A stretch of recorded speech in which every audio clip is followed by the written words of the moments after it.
make sure you don't forget to actually live life. Hello, everyone. Welcome to Parking Lot Philosophy, the only show where the closest thing we have to the fountain of youth is shaving. Um, I watch a lot of Northern Lion. Maybe this is the best way to preface it. I watch a lot of Northern Lion. He's a creator who uploads like 4 videos a day or something crazy like that. I have no clue how often, but he Twitch streams and then he oftentimes uploads um, what is he calls them bespoke YouTube videos. But he oftentimes talks about a lot of really interesting real life things where games are just the thing he's doing in the background. Um, and I would say 9 times out of 10, there's nothing too crazy in there. But recently on one of his live streams, he was talking about getting older and how quickly it goes by. And he said, the difference between being 3 and 20, that is a huge amount of lifetime that you experience, and it takes a really long time. But from 20 to 40 is really quick. And he says this as someone who's 37 years old. He's nearly to 40. And he said, I can't imagine what 40 to 80 is going to be like because of how fast it was to go from, 20 to 40. And it is really kind of, I mean, we all know it. The older you get, the faster time goes by. And even right now, I'm 24.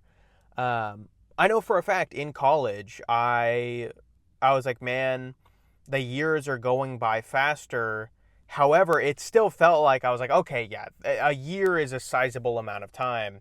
But at this point, really, it's not. I mean, time goes by so quick. And even too, I think, I work in higher ed. So the college semester is still very much a part of my cycle.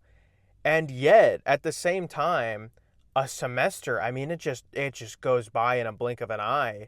And it's so shocking because I'll have all these goals or things like that for work, not even for my personal life. Let's not get started there. But I have all these goals and things, and it'll just blink by, and I'll be like, "Holy cow, where did that time go?" And even thinking about the amount of like time of year that I have for planning and things like that. I only have the summer, which is a very short period of time in the grand scheme of things, like 2 months. I guess the end of May to the middle of August, and so what? That is maybe 3 months in total.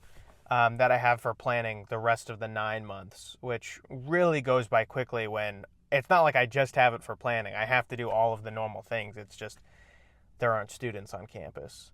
So it's really interesting, and it's one of those things where time goes by really quickly, and I think a lot of times we forget to actually enjoy life and live it, and make sure we're actually like doing the life things. And it can just be so easy to kind of do your job, and that's really what I that's not what necessarily Northern Lion was getting at. However, I do think really that is what I took from it, is like make sure you're actually living the things you want to do.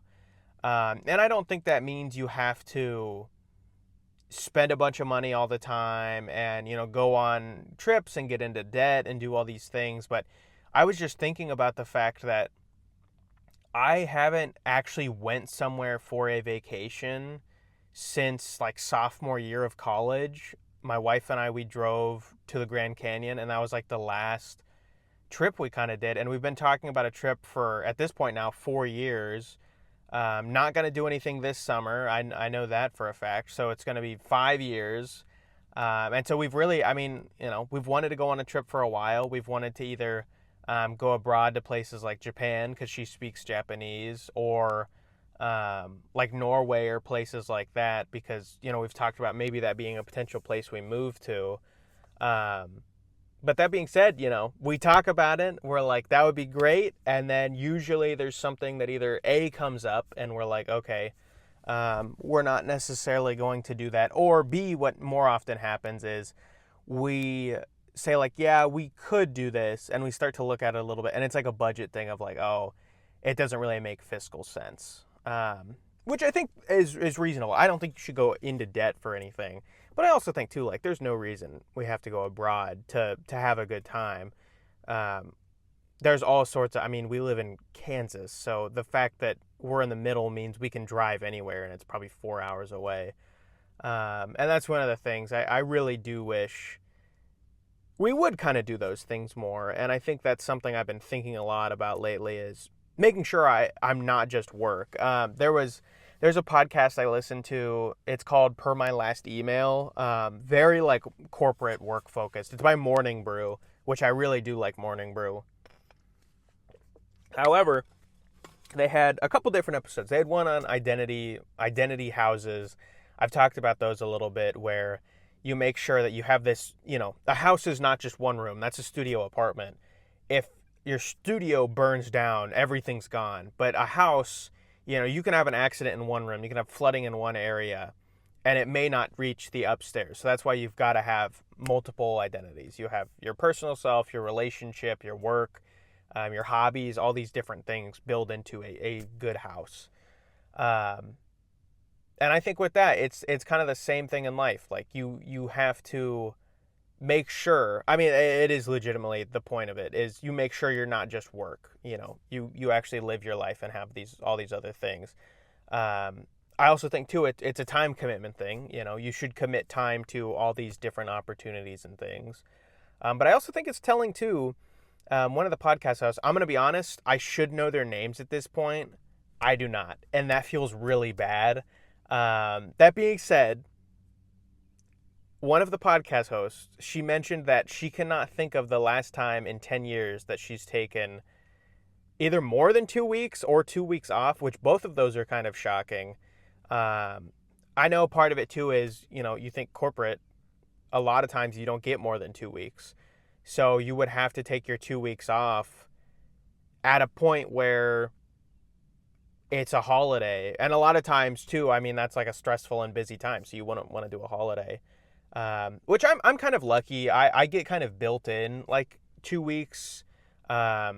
Winter break is usually pretty calm anyway. It's actually, I would argue, a lot of times more calm than summer is. But not only that, from like, I want to say the 24th to January 1st, we're just given off. Like it's just no one works unless you have to be here for some reason. Usually that's more of like maintenance, and then they get that time off at a different point. But that's one of the things is we're kind of guaranteed at least, what is that? That is 7 days, right? I'm not tripping. I think that's 7 days. So I'm guaranteed a week there, and most people add time to it as well. I'm one of those people, I hoard my time off as much as possible. I get sick a lot is part of it. And so that's one of the things I want to make sure I have time for things like that. But I also think too, it's reasonable to take time off every once in a while, and I should definitely do that more. It is really enjoyable when I do have those big breaks and things like that. But that's the thing, like enjoy life,